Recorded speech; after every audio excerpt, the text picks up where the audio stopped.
Hola a todos, mi nombre es Sergio Cárdenas y este audiolibro es del capítulo 8 Crear o morir de Andrés Oppenheimer. Salman Khan y las escuelas al revés. Nunca vamos a cobrar nada, lo que hacemos es caridad pública. Salman Khan, el hombre que está revolucionando la educación en el mundo con sus vídeos y sus ejercicios prácticos educativos gratuitos en Internet, no ha ganado fortunas como lo hicieron en su momento Bill Gates, Stephen Jobs y Mark Zuckerberg. Y quizás nunca lo haga. Sin embargo, Khan irradia una satisfacción personal mucho mayor que la de la mayoría de los otros grandes innovadores de Internet. A diferencia de muchos, es un innovador social, cuya misión como empresario es ayudar a los pobres de todo el mundo. Y lo está logrando con creces. No es casual que la revista Time lo haya incluido en su lista de las 100 personas más influyentes del mundo, ni que la revista Forbes lo haya puesto en su portada como el pionero de la educación del siglo XXI.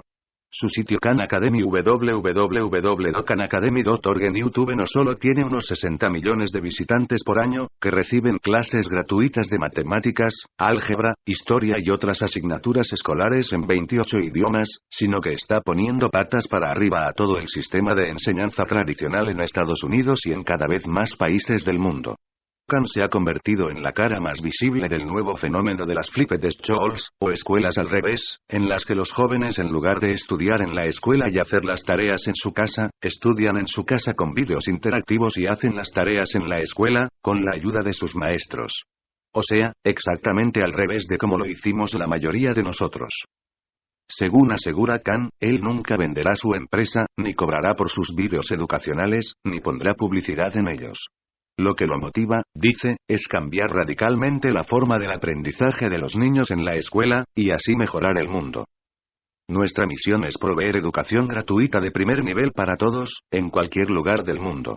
Entonces, no solo seguiremos ofreciendo nuestros materiales en forma gratuita, sino que no nos convertiremos nunca en una empresa comercial, ni aceptaremos publicidad, señaló uno cuando lo entrevisté durante más de una hora desde su oficina en Mountain View, en el corazón de Silicon Valley. Khan, un hombre de 37 años de edad de aspecto juvenil, criado en Nueva Orleans, de padres de India y Bangladesh, ya tenía unos 50 empleados en la Khan Academy, y su empresa sin fines de lucro contaba con un presupuesto operativo de $13 millones anuales. Desde que fundó el sitio web del Khan Academy en un cuarto de su casa, en 2008, ayudó a decenas de millones de estudiantes, en 216 países, a mejorar su rendimiento en la escuela.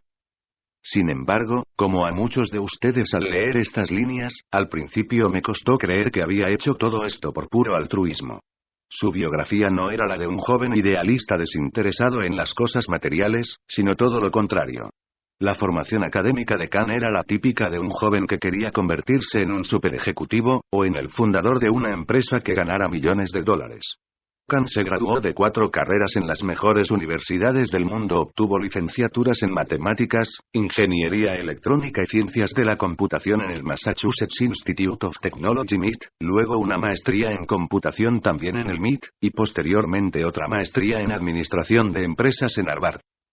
Una vez graduado de Harvard, comenzó a trabajar en un fondo de inversiones, Wall Capital Management, analizando proyectos de inversión. O sea que su carrera estaba encaminada hacia un puesto donde podría ganar muchísimo dinero. ¿Era sincero el altruismo de Khan, o era una estrategia para construir gradualmente un imperio educativo en Internet, a la espera de venderlo en el momento oportuno? Me preguntaba antes de entrevistarlo. Nunca vamos a cobrar nada. Apenas comenzada la entrevista, le pregunté con qué dinero se mantiene el Khan Academy y él mismo. Y también quise saber si no vendería el Khan Academy cuando fuera el momento adecuado, para ganar cientos de millones de dólares, como lo hizo Zuckerberg con Facebook una vez que esta empresa logró un volumen extraordinario de seguidores. Khan meneó la cabeza como diciendo que no, y señaló. Tú sabes, Khan Academy es una organización rara, porque en mi vida anterior yo trabajaba en una industria con fines de lucro, y vivo en el medio de Silicon Valley, y de muchas maneras nos parecemos a las tradicionales empresas de Silicon Valley, porque estamos en Internet. Pero no lo somos. De hecho, ni siquiera somos una empresa. Somos una organización sin fines de lucro y nuestra misión es dar educación gratuita a todo el mundo. Nunca vamos a cobrar, ni vas a ver publicidad en nuestro sitio. Esto es por una creencia fundamental. A mí me dio tanta satisfacción cuando empecé todo esto, ayudando con clases de matemáticas a mis primos. Me dio tanta gratificación psicológica recibir cartas de la gente que me decía que los estaba ayudando, que sentí que todo esto era demasiado importante como para que solo fuera una empresa. Pero, ¿de qué viven? Insistí. Esa es una pregunta muy normal: ¿cómo pagamos las cuentas? La respuesta es simple: nos mantenemos gracias a la filantropía. Tenemos fondos significativos de la Fundación Gates, de Google, de Annie John Doerr, de Reed Hastings de Netflix, de la Fundación de Carlos Slim, de la Fundación de Jorge Lehmann en Brasil y de muchas, muchas más. Ellos ven esto como parte de su aporte filantrópico a la educación. La cantidad de personas que ayudamos y potenciamos es tan grande que ellos consideran esto como una buena inversión filantrópica. A ver si entendí bien: los vídeos son totalmente gratuitos para todos, y no hay absolutamente ninguna publicidad de ningún tipo, en ningún lado. Volví a insistir. Correcto. El Khan Academy no tiene fines de lucro. Y yo no soy dueño de Khan Academy. Nadie es dueño de Khan Academy. Es caridad pública. Los vídeos son gratuitos. No solo los vídeos, sino también el software educativo, que es excelente. En mi opinión, el más moderno, mejor que cualquiera que está disponible a la venta en el mercado, y que también es gratuito. Todo lo pagan las fundaciones y donaciones filantrópicas. Empecé haciendo vídeos para mi prima. Khan me contó que lo que se convirtió en su gigantesca academia en Internet nació en 2004, cuando, viviendo en Boston, comenzó a darle clases de matemáticas por teléfono a su prima Nadia, de 12 años, que vivía en Nueva Orleans. La familia de Nadia vino a Boston de visita, y la madre de la niña le contó a Khan que su hija estaba teniendo problemas en la escuela porque le estaba yendo mal en matemáticas. Yo trabajaba como analista en un fondo de inversiones World Capital Management, y mi prima Nadia necesitaba ayuda en matemáticas, por lo cual empecé a darle clases telefónicamente, me contó Khan. Eso empezó a funcionar bien. Ella comenzó a mejorar el rendimiento en sus clases de matemáticas, y empecé a darles clases a sus hermanos menores, Ali y Arman. Entonces, comenzó a circular en la familia la noticia de que yo estaba dando clases particulares gratuitas. Y, por supuesto, cada vez más miembros de mi familia y cada vez parientes más alejados comenzaron a pedirme que ayudara a sus hijos. 2 años después, en 2006, ya les estaba dando clases todas las noches a 10 o 15 primos y amigos de la familia, recuerda Khan.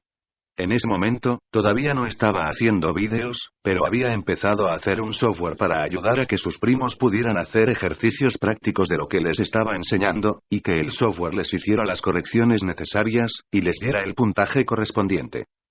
Después, un amigo me sugirió que convirtiera mis clases en vídeos, para poder subirlos a Internet, a YouTube, y poner su contenido a disposición de todos mis primos de una vez. Al principio pensé que era una idea tonta. Le dije: YouTube es para poner vídeos de gatitos tocando el piano. No es para cosas serias como matemáticas. Volví a mi casa, me sobrepuse al hecho de que no había sido mi propia idea, y decidí intentarlo, recordó. Los primeros 2 vídeos que puse en YouTube eran sobre conceptos de álgebra y preálgebra. Después de un tiempo, se me hizo claro que muchas otras personas, además de mis primos, los estaban viendo. La audiencia seguía creciendo, y yo trabajaba sobre el software. Entonces, en 2009, esto ya era lo único en que pensaba. Ya tenía como más de 100,000 personas mirando los vídeos. Fundé el Khan Academy como una academia, con la misión de hacer vídeos educativos gratuitos para cualquier persona en cualquier parte del mundo, agregó. Todo comenzó con mi prima Nadia. Una cultura familiar de la educación todavía un tanto escéptico sobre su historia, le pregunté a Khan qué lo había motivado a darles clases gratuitas por teléfono a casi una docena de sus primos. Aunque sabía que los estudiantes de la India sobresalen en las universidades de Estados Unidos y había visto con mis propios ojos la importancia que las familias le dan a la educación en India en mis viajes a ese país, me costaba pensar que un joven en Estados Unidos, en lugar de salir a los bares a divertirse, le estuviera dando lecciones de matemáticas gratuitamente a sus primos varias noches por semana. ¿Por qué lo hacías?, le pregunté. Bueno, te voy a dar vuelta a la pregunta: yo no entiendo por qué no lo hacen más personas, respondió Khan. Quizás por ser hijo de madre soltera, y criarse sin la presencia de su padre, la familia extendida siempre había sido especialmente importante para Khan. Creo que poder conectar con un miembro de la familia es algo sumamente gratificante para cualquiera. A medida que crecemos y nos hacemos independientes, empezamos a vivir nuestras propias vidas y solo vemos a nuestra familia en reencuentros familiares, o cenas. Eso es algo muy superficial. Y todos anhelamos tener una conexión con la familia extendida. Todos deseamos poder conectar con nuestros parientes. No era solamente mi prima la que se beneficiaba, era yo también el que me beneficiaba. Podía establecer una conexión. En un sentido más práctico, cuando alguien tiene 11 o 12 años, esa es la edad en donde uno puede realmente ayudar a alguien, cambiarle su mentalidad, me explicó. Curiosamente, Khan no viene de una familia adinerada, como uno podría imaginarse de alguien que desecha ganar mucho dinero para dedicarse de lleno a ayudar a otros. Nació en Nueva Orleans y su padre, un pediatra nacido en Bangladesh, se separó de su madre cuando era muy pequeño. Nunca pude conocer bien a mi padre antes de su fallecimiento. Fui criado por mi madre, que era madre soltera, me contó Khan. Según recuerda Khan, durante su infancia eran pobres. Su madre trabajaba en un supermercado, y también en un hospital. Nos manteníamos con lo justo. Mi madre hizo muchos trabajos, pero contábamos con medios muy escasos, afirma. Sin embargo, como muchas familias indias en Estados Unidos que sobresalen por las buenas calificaciones de sus hijos, su madre, que tenía una licenciatura universitaria, siempre había tenido como prioridad darles una buena educación. Tenían una cultura familiar de la educación. Mi hermana, que es 3 años mayor que yo, era muy buena alumna. Ella fue mi mentora. También, entre nuestro círculo de amigos había muchas personas que yo veía, muchos de los padres de mis amigos eran doctores o ingenieros. Entonces, creo que esa combinación me ayudó a darme cuenta de que la educación era algo muy importante, me señaló. Durante la mayor parte de mi educación fui un buen alumno. No era un alumno sobresaliente, pero creo que alrededor del 10º grado, comencé a darme cuenta de la importancia de la educación. Me di cuenta de que si realmente quería ser exitoso en la vida, iba a tener que tomarme en serio mi educación. Y ahí es donde me empecé a tomar los estudios más seriamente.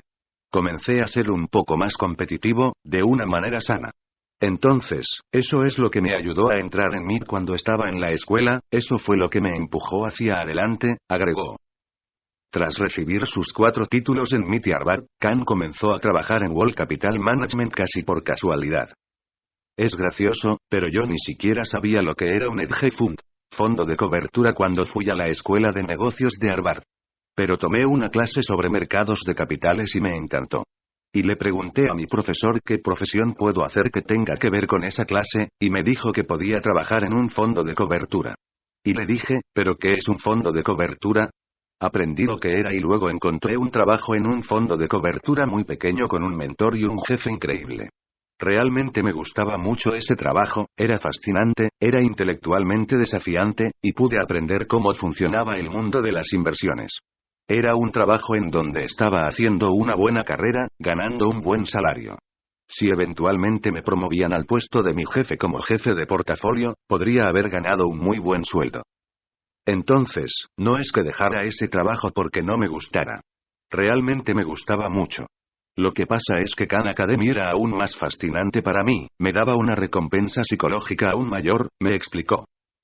La carta que le cambió la vida cuando le pregunté en qué momento preciso tomó la decisión de dejar su trabajo de banquero, y cuán difícil le resultó dar el paso, Khan me contó que en 2008 había estado trabajando en los vídeos y el software educativo durante 2 o 3 años, y le resultaba cada vez más evidente que lo que estaba haciendo como un hobby tenía un potencial enorme.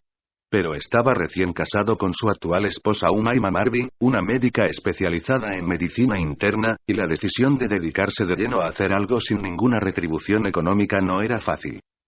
Mi esposa y yo revisábamos nuestras finanzas, nuestras deudas de la universidad, y decíamos que no era el momento de empezar una organización sin fines de lucro, recuerda. Pero hacia finales de 2008, el volumen de estudiantes que estaban siguiendo los vídeos del Khan Academy era tan grande que Khan ya no se daba abasto.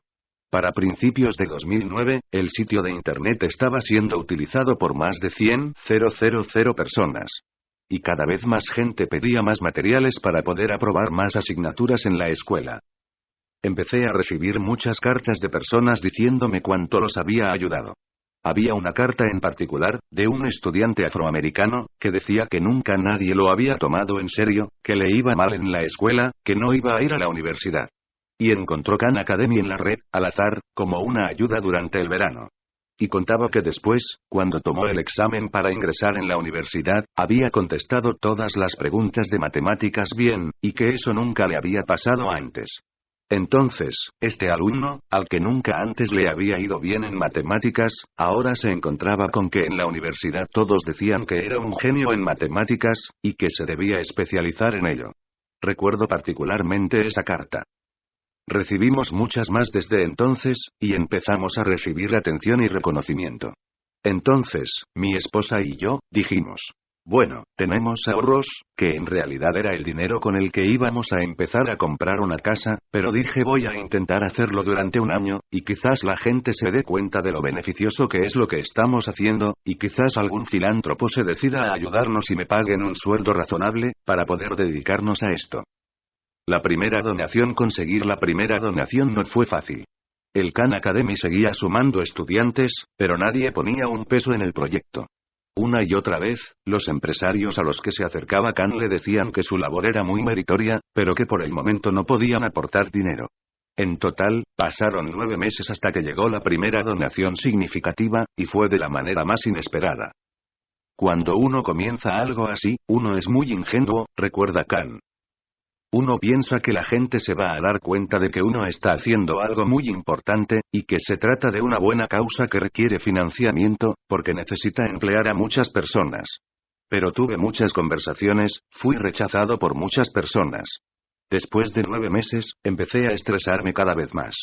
Empecé a actualizar mi currículum, pensando que no me quedaba más que presentarme a algún nuevo trabajo. Había nacido mi hijo, y estábamos gastando nuestros ahorros. Para colmo, Khan y su esposa se habían mudado de Boston a Silicon Valley, uno de los lugares más caros de Estados Unidos, cuando el banco de inversiones para el que trabajaba Salman se había mudado allí. La primera donación importante vino de Ann Doerr, la esposa de John Doerr, un multimillonario de Silicon Valley que había hecho su fortuna como inversionista de riesgo en empresas de tecnología. Khan había recibido un email de ella bajo el rótulo de soy una gran admiradora, y por supuesto, lo había abierto con gusto inmediatamente. Su autora, a quien Khan no había identificado de inmediato como la mujer de John Doerr, le preguntaba a qué dirección física podía mandarle una donación. No era nada inusual, porque mucha gente le había enviado de esa forma donaciones de $10 o $20, y en algunos casos hasta $100. Pero al poco tiempo, en mayo de 2010, vino una donación de Ann Doerr de $10,000. Khan le agradeció por correo electrónico, y ella le sugirió que se encontraran en las próximas semanas para almorzar, para que Khan le contara más sobre su academia en línea. Vivía cerca y nos juntamos a almorzar. Me preguntó cuál era mi misión, y le dije que quería crear una educación gratuita para cualquier persona en cualquier lugar del mundo. Me dijo que le parecía una meta ambiciosa, pero que no entendía cómo me estaba manteniendo económicamente. Y le dije: la verdad es que ya no me puedo mantener, y le conté que estaba viviendo de mis ahorros. Ann se quedó sorprendida. Volví a mi casa, y apenas estacioné el carro en la puerta recibí un mensaje de texto de ella diciendo: tienes que poder mantenerte económicamente. Te acabo de mandar $100,000. Los elogios de Bill Gates y Carlos Slim al mes siguiente de su comida con Ann Doerr, Khan recibió otro mensaje de texto tanto o más grato de su primera donante.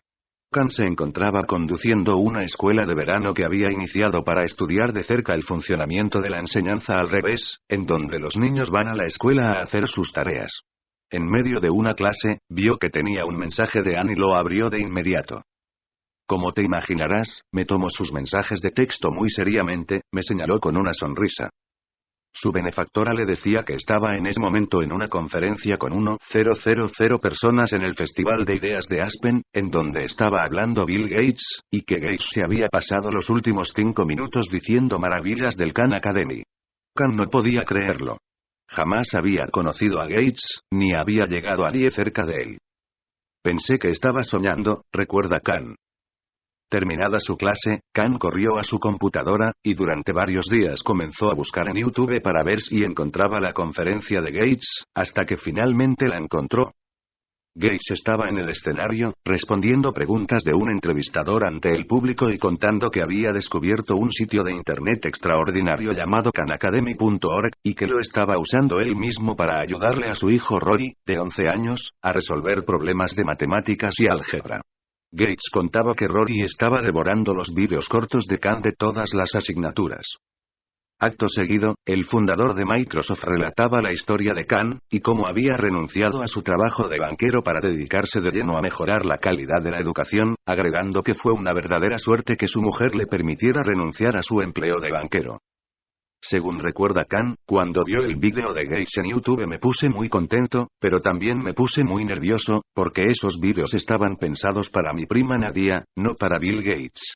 Al poco tiempo, Khan recibió un llamado del jefe de gabinete de Gates, quien le dijo que Bill quería conocerlo, y si tendría disponibilidad en su agenda para viajar a Seattle y conversar acerca de si la Fundación Gates podía ayudar al Khan Academy.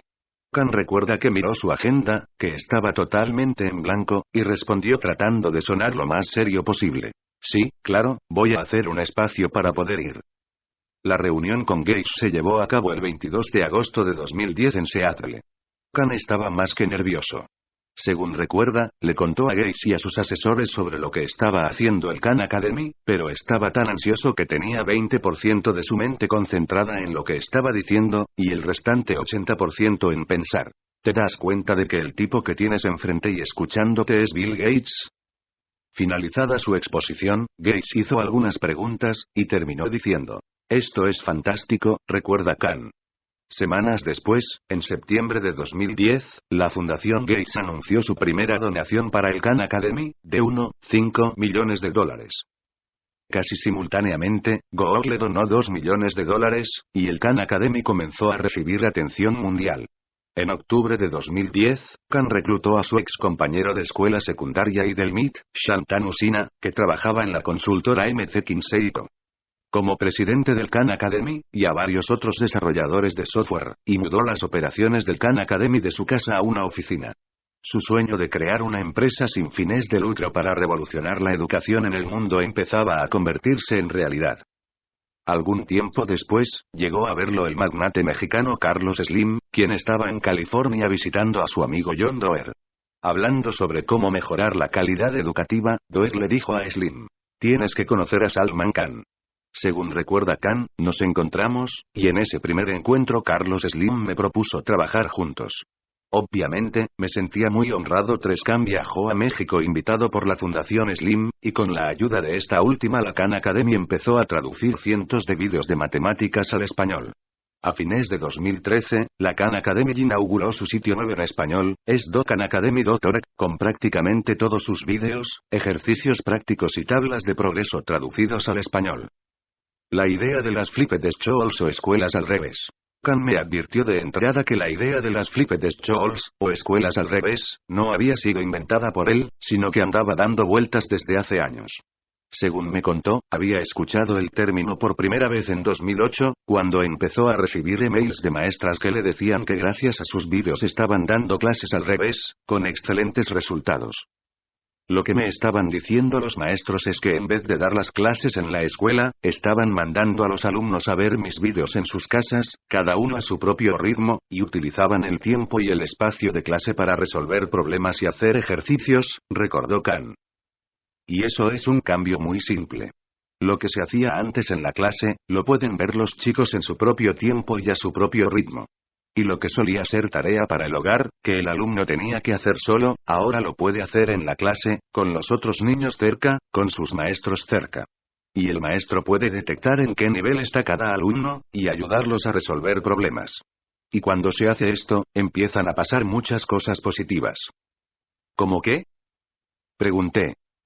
Las lecciones fuera del aula, en casa, empiezan a ser más interactivas, porque el alumno puede verlas a su propio ritmo, rebobinarlas y escucharlas de nuevo. Y no hace falta tomar notas de todo, porque las lecciones en vídeo están siempre allí para volver a consultarlas. Apenas sacas las lecciones del aula, permites que el aula sea un espacio en donde cada alumno puede estudiar a su propio ritmo.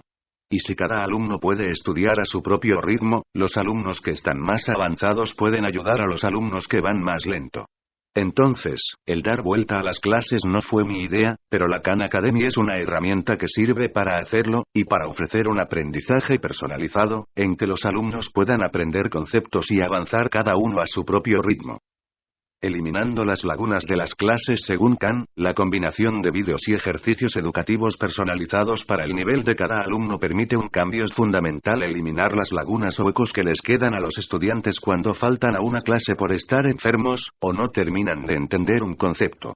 En el sistema educativo tradicional, el tiempo designado para aprender una materia es fijo, mientras que la comprensión de los alumnos es variable. En otras palabras, la clase debe continuar a toda costa, para cumplir con los requisitos de enseñar cada materia en un plazo determinado, independientemente de cuánto haya aprendido cada alumno. Y las calificaciones de los alumnos en el sistema educativo tradicional reflejan ese modelo. Los estudiantes aprueban si demuestran que, en el mejor de los casos, respondieron correctamente 70% u 80%, o 90% de las preguntas de un examen. Pero eso, al mismo tiempo, significa que se quedan sin entender 30% o 20%, o 10% de la clase, y eso les quita los fundamentos necesarios como para avanzar en las próximas clases. Si un alumno no entiende conceptos de matemáticas, le resultará difícil seguir la clase de álgebra, y así sucesivamente. Con el tiempo, los déficits de conocimiento se acumulan, y a los estudiantes les cuesta cada vez más seguir sus estudios. Muchos se quedan tan atrás que terminan repitiendo el grado, y abandonando la escuela. En la Academia de Khan, en cambio, ningún estudiante avanza hacia la próxima clase si no entendió 100% de la clase anterior.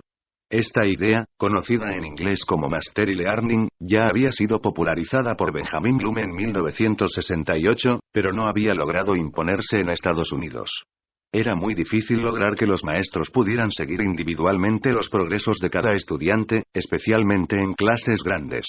Y si los maestros lograban hacerlo, estaba el problema de cómo darle a cada estudiante los ejercicios y explicaciones que necesitaban para cubrir sus respectivas lagunas.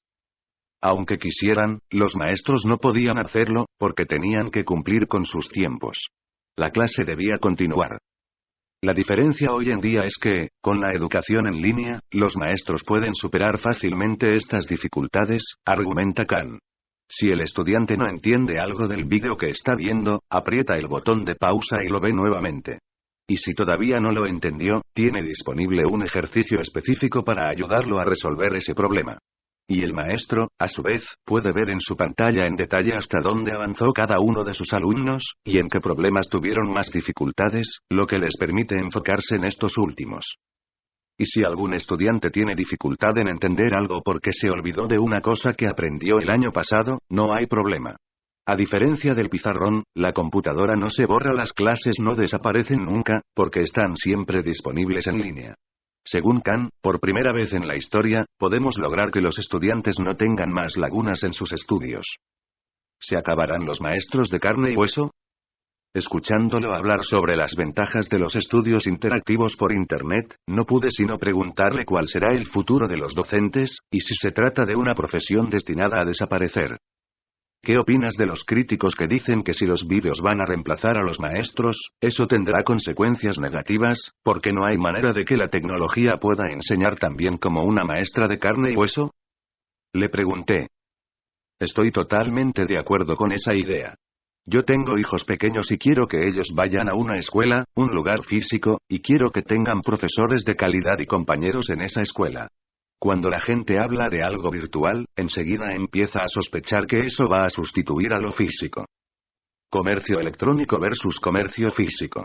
Pero para nosotros, la Khan Academy es una herramienta para potenciar a la escuela física. Una herramienta, sí, una herramienta.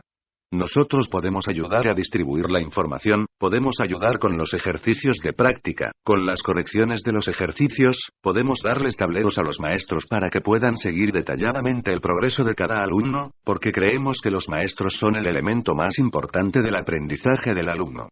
Lo que permite toda esta tecnología es que el maestro pueda dedicarle todo su tiempo a la interacción humana. El maestro puede detectar en qué nivel está cada alumno, cuáles alumnos están bien, y cuáles tienen dificultades. Y el maestro puede sentarse después con cada alumno, y asegurarse de que el alumno no se quede atrás. Entonces, nosotros consideramos que el maestro es el elemento más importante de todo este proceso. ¿A eso te refieres cuando hablas de la educación personalizada? Absolutamente. Esta idea de educación personalizada no es nueva. Si vas 400 años para atrás y piensas en quién tenía una educación, muy pocos la tenían. Los que la tenían eran los nobles y los príncipes. Ellos tenían tutores personales, muchas veces tenían muchos tutores personales. Y ese tutor personal adaptaba la educación a lo que ese príncipe entendía o no entendía. Si vas 200 años para atrás, empiezas a ver educación masiva, ahí es donde se empiezan a meter a 30 niños en un aula, moviéndolos a todos al mismo ritmo, dándoles a todos la misma clase, que algunos entienden y otros no. Y entonces se llega el punto en que la clase se divide, algunos van a continuar estudiando en la universidad, y otros no. Ahora, con la tecnología, podemos personalizar las clases para que el maestro esté libre para poder trabajar individualmente con cada alumno, para trabajar al nivel de cada alumno, y para que todos los alumnos puedan ir a la universidad.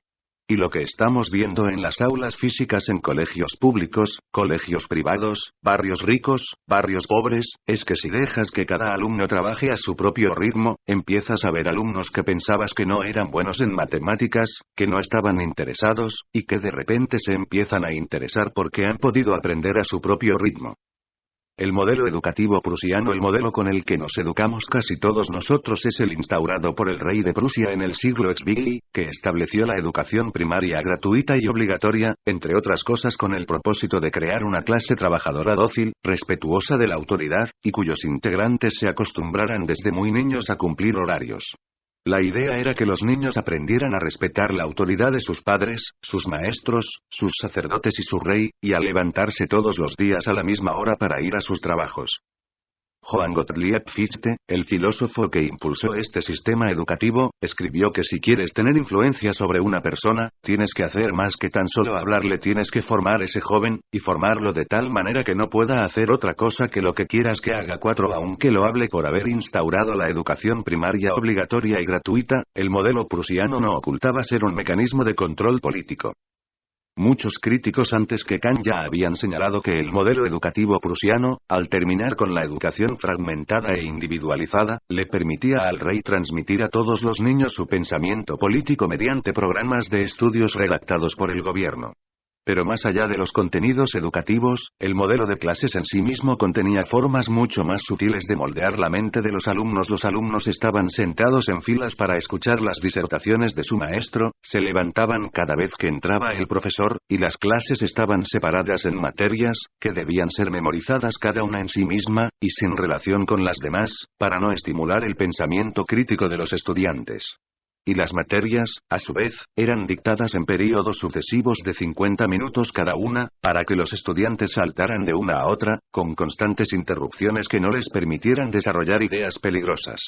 Apenas terminaba la lección contemplada en el programa de estudio, sonaba una campana, y terminaba la clase.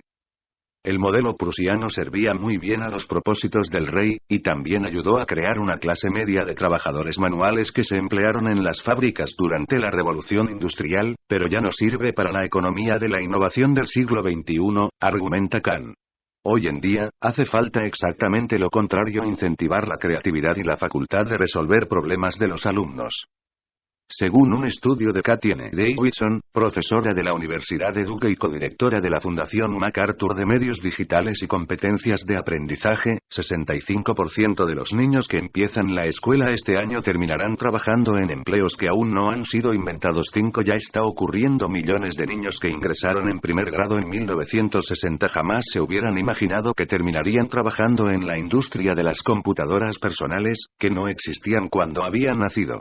Y millones de los que entraron en primer grado en 1970 jamás se hubieran imaginado que trabajarían en empresas de Internet, así como millones de los que empezaron la escuela primaria en el 2000 nunca se imaginarían que quizás terminen trabajando en la industria de las impresoras 3D, los drones comerciales o el turismo espacial.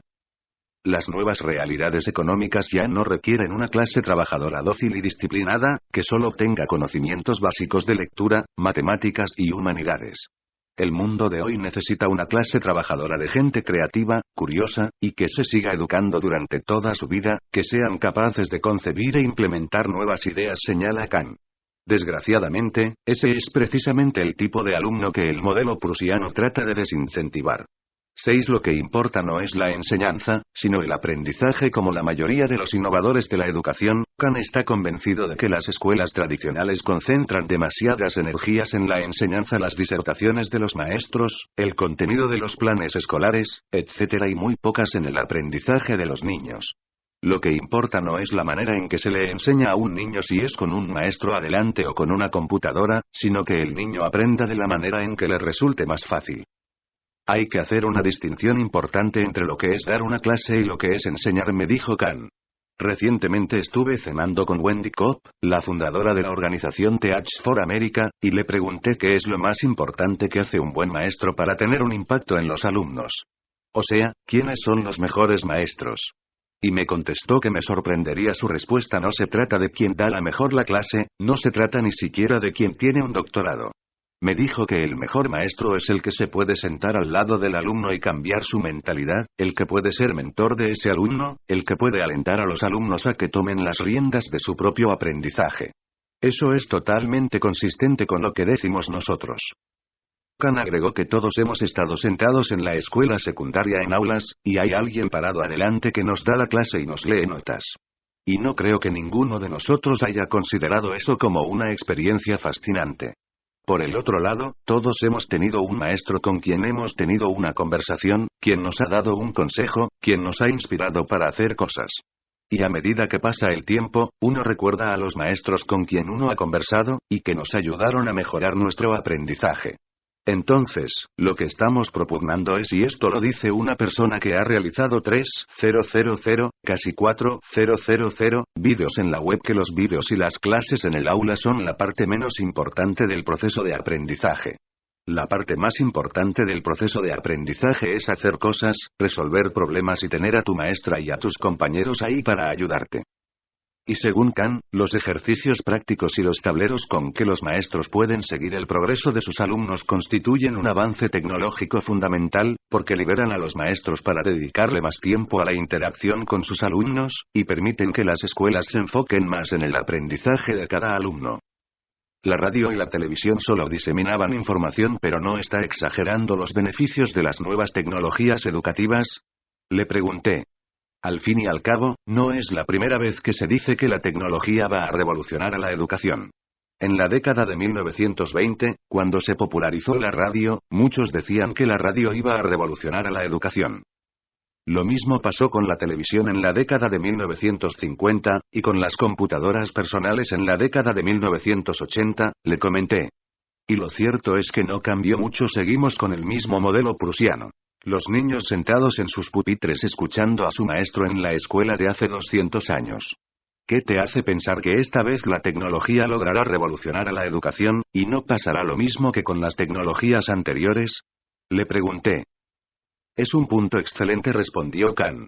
Cuando salió la computadora personal, Steve Jobs dijo que iba a ser una revolución para la mente, y como has dicho, cuando salió la televisión, o la radio, la gente decía que iba a difundir educación de calidad en todo el mundo. Y lo mismo pasó cuando aparecieron las videocaseteras. Pero creo que hay un par de cosas que harán que las cosas cambien. En el pasado, la tecnología siempre ha sido algo superficial, centrado en la difusión de la información. Y nosotros también tenemos algo de eso con nuestros vídeos. Pero lo que nosotros vemos como lo más importante de la nueva tecnología no son los vídeos, sino la posibilidad de detectar en qué nivel está cada estudiante, para poder darle ejercicios específicos para su nivel. Los estudiantes tienen los vídeos ahí por si necesitan ayuda, y les damos a los maestros tableros para que lleven un registro del progreso de cada estudiante, prosiguió. Lo que vemos es que las 30.000 aulas que usan Khan Academy, no es que solamente pongan un vídeo y hagan que los alumnos lo vean, sino que es aprendizaje activo, en donde los alumnos están resolviendo ejercicios.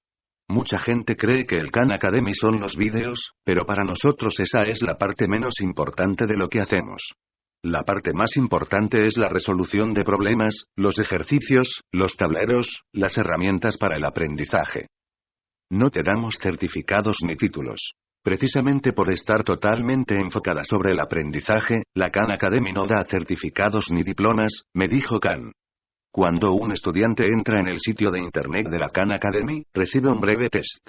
Basado en su puntaje en ese test, el sistema se adapta a lo que el estudiante sabe y no sabe, y le recomienda problemas específicos, y vídeos para ayudarle a entender las cosas que no entiende. Y así, como si fuera un juego en que uno recibe puntos cada vez que avanza, el estudiante se siente motivado y sigue aprendiendo cada vez más, explicó. Se trata de un sistema proactivo, que puede ser utilizado por un alumno a nivel individual o mejor, por el alumno con un mentor. El estudiante puede nombrar a uno de sus padres, o a su maestro, o a ambos como sus mentores, e involucrarlos en su proceso de aprendizaje, explicó. Y si te anoto como mentor en el sistema, entonces el mentor puede ver cómo voy avanzando, y el mentor puede mandar recomendaciones. Y el mentor puede manejar un aula entera de esa manera, agregó. Según Khan, el sistema fue adoptado por el Distrito Escolar de Los Altos, de Silicon Valley, con excelentes resultados. Los estudiantes fueron recompensados con premios electrónicos a medida que hacían crecer su puntaje en los ejercicios interactivos, y eso los convirtió en partícipes cada vez más activos en el proceso educativo.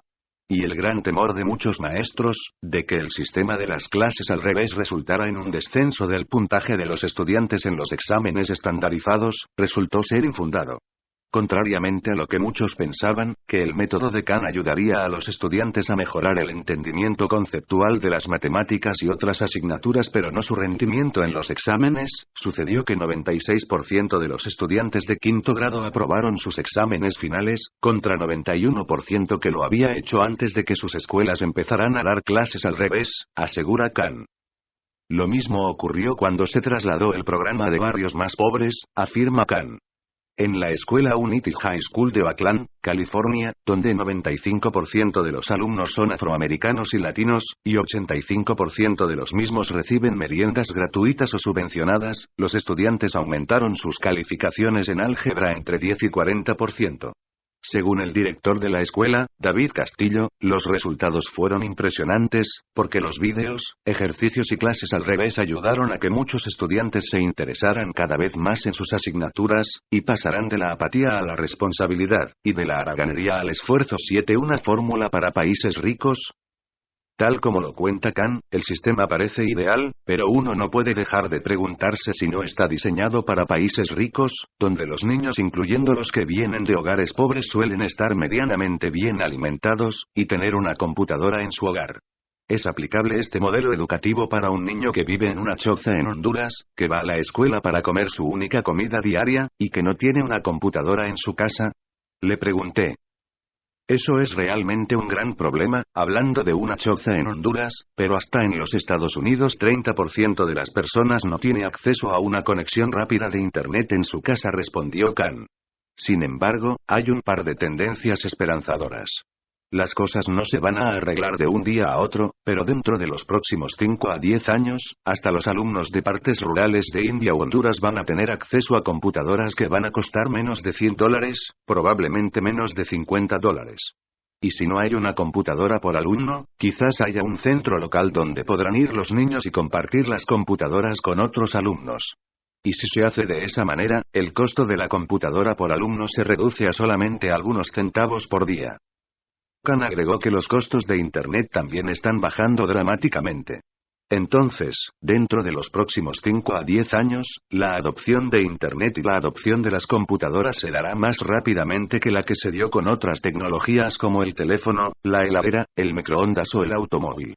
La fórmula del Khan Academy quizás no sea aplicable en este momento en las zonas más pobres de Honduras, pero dentro de muy poco tiempo lo será, aseguró Khan.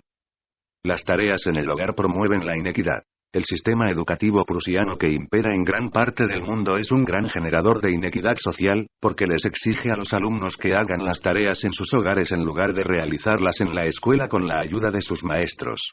En el sistema tradicional, los estudiantes que provienen de familias de clase media o alta frecuentemente tienen a alguien en su casa que les puede ayudar con las tareas escolares: un padre, una madre, un hermano mayor o un tutor. ¿Pero qué pasa con los alumnos que vienen de familias pobres? Pregunta Khan, ¿quién les ayuda a los alumnos a hacer las tareas escolares cuando sus padres no tienen educación, o llegan a casa demasiado exhaustos como para ocuparse de sus hijos? ¿Y cómo se supone que puedan hacer sus tareas después de horas de clase los niños que deben trabajar, o ayudar a sus padres después de la escuela? Las tareas escolares contribuyen a crear una sociedad injusta en la que, hablando en términos de educación, los ricos se vuelven más ricos y los pobres más pobres, afirma Khan. Por eso, las escuelas al revés, en donde los niños pueden hacer sus tareas en la escuela con la ayuda de sus maestros, son un enorme factor de nivelación social, argumenta. Las vacaciones de verano son una idea tonta. Una de las cosas que le había escuchado decir a Khan mirando sus conferencias por internet era que había que eliminar las vacaciones de verano de las escuelas.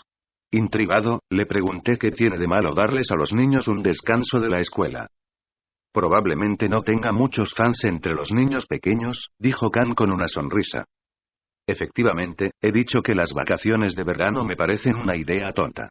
La razón por la cual me parecen una tontería es que la única razón por la que existen es porque cuando se creó la escuela pública y la escuela en general, la mayoría de los alumnos vivían en zonas agrarias y tenían que ayudar a sus padres en la granja durante el verano.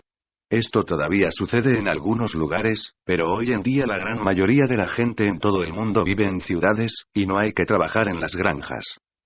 Cuando le señalé que eso no contestaba la pregunta sobre qué hay de malo en darles a los niños un descanso, Khan se refirió a varios estudios según los cuales las vacaciones de verano no solo interrumpen los estudios y hacen que los jóvenes se olviden de muchas cosas, sino que aumentan las disparidades sociales. Muchos estudiantes de clase media o alta toman algún curso suplementario, o realizan alguna actividad intelectualmente estimulante que les ayuda a avanzar más rápidamente al reiniciarse el año escolar, mientras que muchos estudiantes de familias pobres se quedan cada vez más atrás, según dichos estudios. Debido a que los estudiantes están descansando durante las vacaciones de verano, las escuelas y los alumnos se vuelven ociosos e improductivos. De hecho, muchas veces los niños pobres no pueden ir a una escuela de verano, están aburridos, o se pueden meter en problemas con la ley durante el verano. Y tienes maestros que no pueden ejercer su profesión durante el verano. Entonces, para mí, debemos aprovechar eso, señaló. Khan agregó que hay gente que me dice que en las vacaciones de verano pasaron los mejores momentos de su vida, porque pudieron desplegar su creatividad y hacer cosas interesantes. Lo que yo digo es que así debería ser el año escolar entero.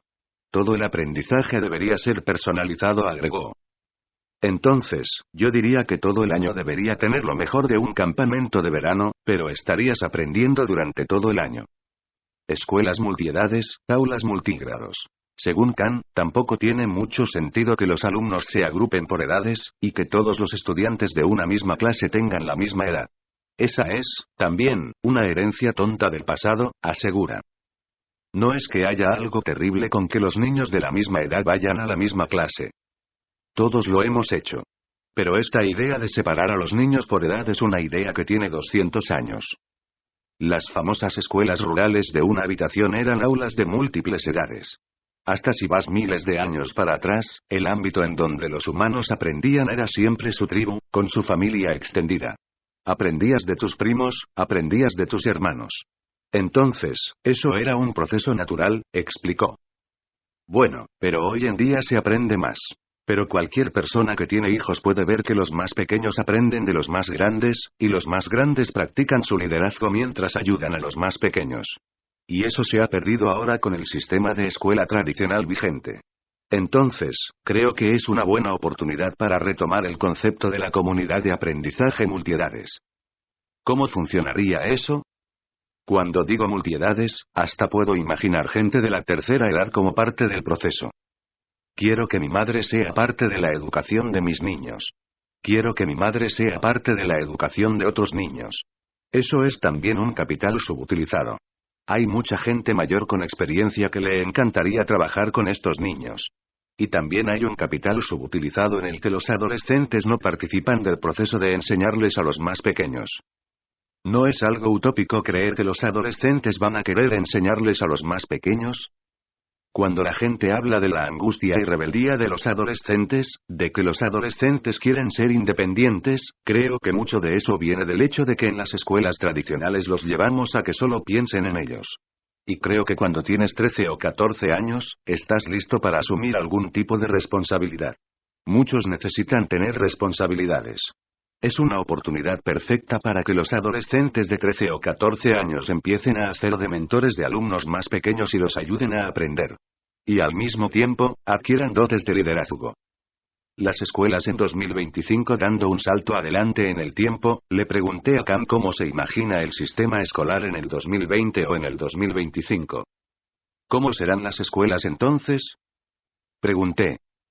Me imagino que el aula de 2020 o 2025 y espero que pase antes que eso, porque yo tengo 2 niños, uno de 4 y uno de 2 años definitivamente será un aula física. Ese espacio va a ser el eje del aprendizaje. Espero que el aula en sí sea diferente de lo que nosotros recordamos, que era como un museo. En vez de tener 30 niños en un aula con un maestro, y otros 30 niños con otro maestro en el aula de al lado, espero que podamos empezar a romper las paredes. La única razón por la que se necesitaban esas paredes antes era porque la escuela estaba basada en lecciones, en clases.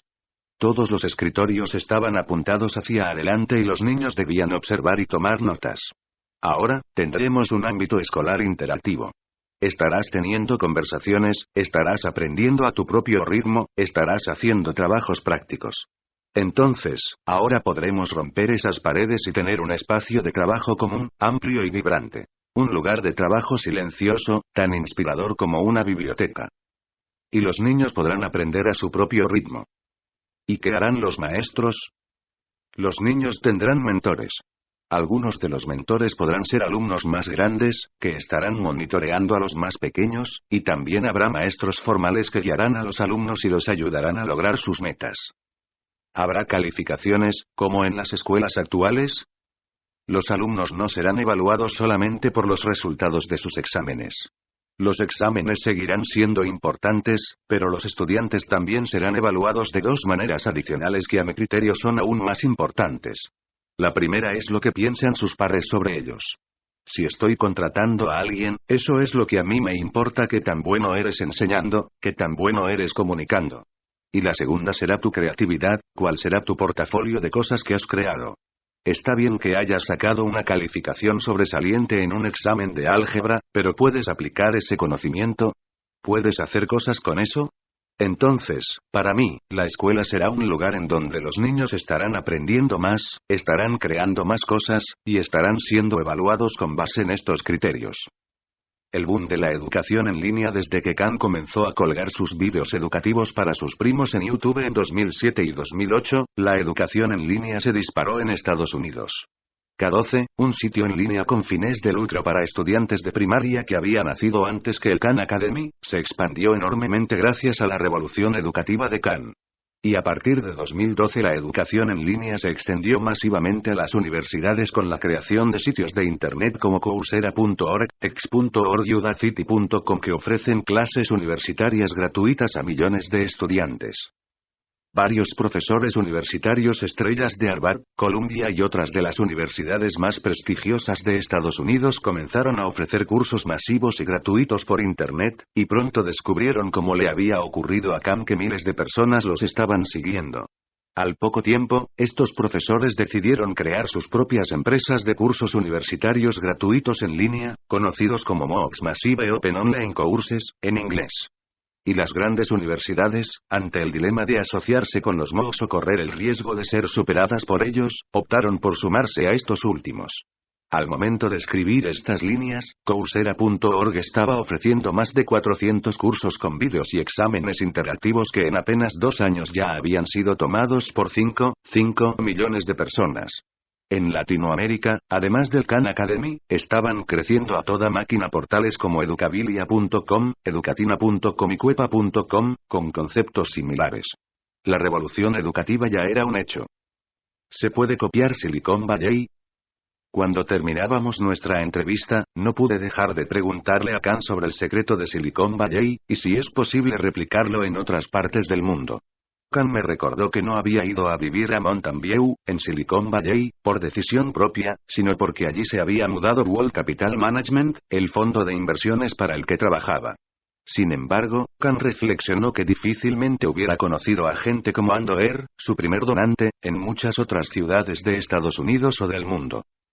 Es un lugar donde la gente está acostumbrada a tomar riesgos y apostar fuerte, hasta hacer apuestas filantrópicas, como esta.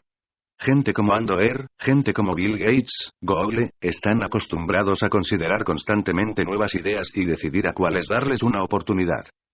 Obviamente, tienen los recursos para hacerlo. Aquí hay una cultura de tomar riesgos. Riesgos sin fines de lucro, o riesgos con fines de lucro. Estamos rodeados de personas que están metidas en la tecnología. Todas estas cosas son positivas, señaló. Por otro lado, hay un costado negativo, y es que es un lugar muy caro para vivir. A mí me ha tentado muchas veces mudarme a otro lado, agregó. En Khan Academy, tratamos de pagar buenos sueldos, y podemos hacerlo, pero es difícil competir en salarios con Google o Facebook. Creo que la gente que trabaja en Khan Academy necesitan buenos sueldos, necesitan poder mantener a sus familias, pero están aquí también porque sienten que tienen una misión en la vida, y que pueden hacer una diferencia. Preguntado sobre si se puede replicar el fenómeno de Silicon Valley en la Ciudad de México, Buenos Aires, São Paulo o alguna otra ciudad latinoamericana, asintió con la cabeza, señalando que en estos tiempos de Internet y la conectividad que permite que cualquier persona se pueda conectar con otra, no hay razón por la que esto no pueda suceder en otro lado. Lo esencial es que haya una cultura, como la de Silicon Valley. Y en esa cultura se combinan varios factores, como la propensión de los innovadores con mucho dinero a invertir en nuevos proyectos, la educación de calidad gracias a la presencia de una universidad de la talla de Stanford, y la aceptación social del fracaso como algo natural en cualquier proyecto innovador, explicó. La primera cosa positiva es que la gente que se ha hecho rica en Silicon Valley, la generación previa de emprendedores, en su gran mayoría no es gente que piensa sobre cuán grande es su casa o cuán elegante es su automóvil. Obviamente, hay gente con casas grandes y automóviles elegantes. Pero la cultura en general es de cómo usar tu capital para hacer algo interesante, para hacer la próxima innovación. La gente en Silicon Valley, en las fiestas, no alardea acerca de su casa o su auto, sino que alardean acerca de su próximo proyecto, su próximo equipo de jóvenes con quienes están trabajando en un proyecto ambicioso. Esas son las cosas de las que están orgullosos, me señaló Khan.